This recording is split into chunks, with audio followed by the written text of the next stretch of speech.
In today's video, I'm going to teach you how to add CC in email template Salesforce. By the end of this walkthrough, you'll know exactly where to find the CC field in Salesforce's email composer and how to use it, so additional recipients stay in the loop. CC or carbon copy simply means you're sending a copy of the email to someone who should be informed but isn't the primary recipient. It's great for keeping teammates, managers, or partners updated without creating a separate thread. First, open Salesforce and make sure you're in your usual workspace. Once you're in, head to the contacts area. This is where you'll choose the person you plan to email. Open a contact record that has a valid email address on file. Taking a quick moment to confirm the email is correct will help avoid bounces and keep your communication clean.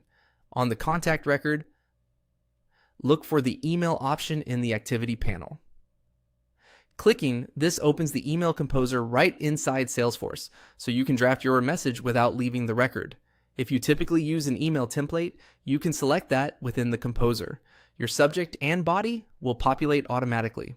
The CC behavior is the same whether you use a template or write from scratch. In the email composer, locate the CC option.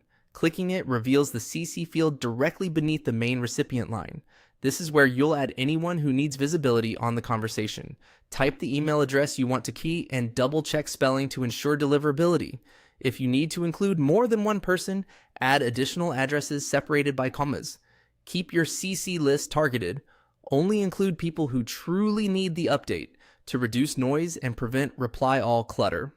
A quick best practice: if you're sharing sensitive information, make sure the recipients are appropriate and have permission to view it. For external emails, your organization's deliverability settings, compliance rules, and email limits still apply. Also, remember that everyone on CC can see each other's addresses. If confidentiality is a concern, consider whether CC is appropriate for your use case. Once your CC addresses are in place, review the message, body, subject, and any merge fields from your template to ensure everything reads correctly for all recipients. The email will automatically relate to the contacts record, helping you and your team maintain a clear activity history. That's it. You've added CC to an email in Salesforce from a contact record. Use this same approach anytime you need to keep stakeholders informed while sending a templated or one-off message. Thanks for watching and happy emailing.